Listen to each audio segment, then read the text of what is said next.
Hey, I'm Jesse. Let's have a devotion. Judges chapter 1 continues, and we've got some mixed results on the successes and the failures.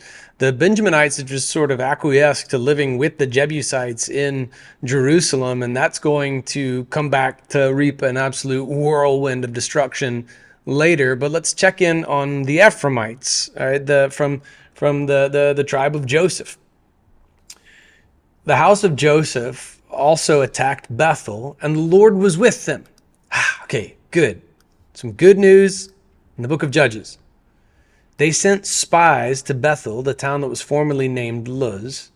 The spies saw a man coming out of the town and said to him, "Please show us how to get into town and we'll show you kindness."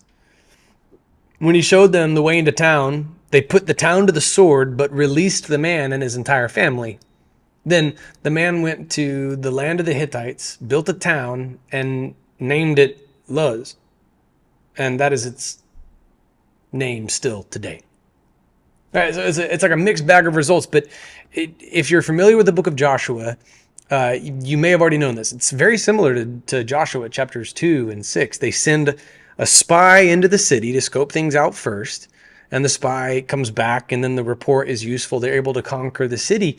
But in the book of Joshua, Rahab actually chose to become a part of the covenant community of the people of Israel. That was a Gentile conversion at the very onset of the conquest of the Promised Land.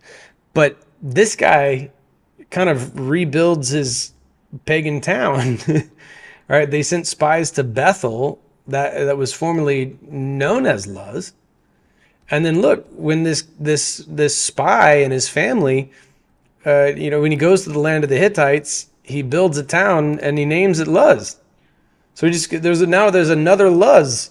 They took Bethel.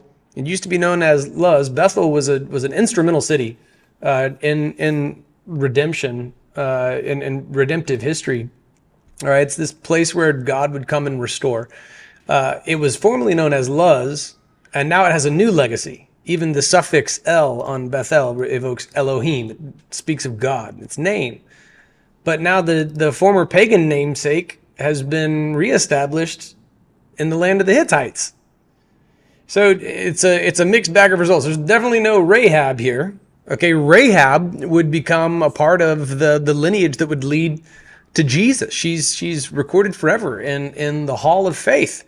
And she's just instrumental, right, in redemptive history. But this guy wanted no part of that. In fact, he wanted to rebuild the pagan town. He liked it better the way that it was. He didn't want it to be called Bethel. He wanted it to be Luz. He wanted to go rebuild a sinful pagan town somewhere else. So he goes here to the land of the Hittites. All right, now the Hittites we know. We're utterly absent from the archaeological record until as recently as the 1940s. In fact, this right here, this use of an entire nation known as the Hittites was actually used to try to mock the credibility and historicity of Scripture. But one guy, a Nobel Prize winning academic, set out to disprove the book of Acts chronologically, and he ended up finding the Hittites and becoming a Christian. Uriah, whose wife was Bathsheba, with whom David would have an affair, and later father Solomon. Uriah was killed by David in his fall from grace before being, redeemed on the throne, albeit with the sword, never departing from his family. He was a Hittite, and so this pagan practice, would just continue. And now there's another land named Luz, but at least the Lord was with the Ephraimites, the house of Joseph. Right? They took Bethel. They used the same tactics that had worked in the book of Joshua, but with mixed bag of results here. All right? So man, you'll see this. You'll see this. Like pagan stuff just comes back. Even influencing the names of the days of the week and like modern superhero movies.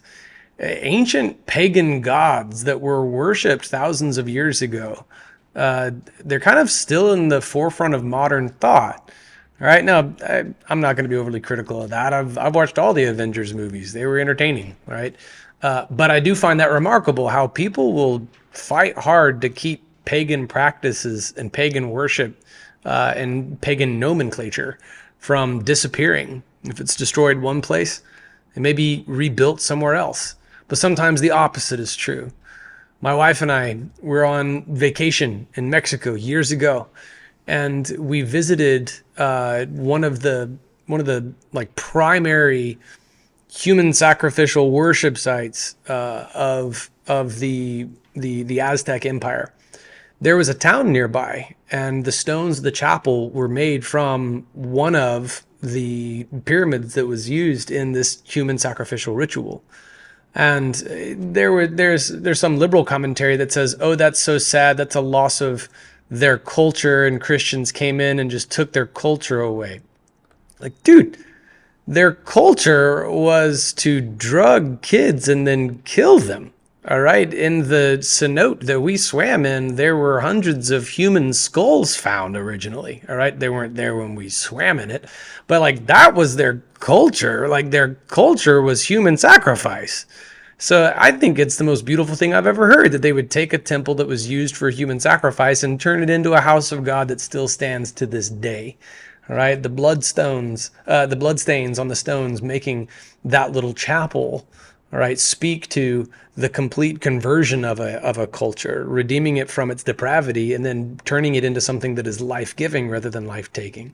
But as you can see here in the book of Judges, it doesn't always work out that way. Sometimes pagan thought has a way of coming back all over again. All right, it's stubborn in cultures and it's stubborn in our hearts too. All right, so watch for it. Watch for that tendency of our sinful practices to just come back again, and you got to slay them all over again.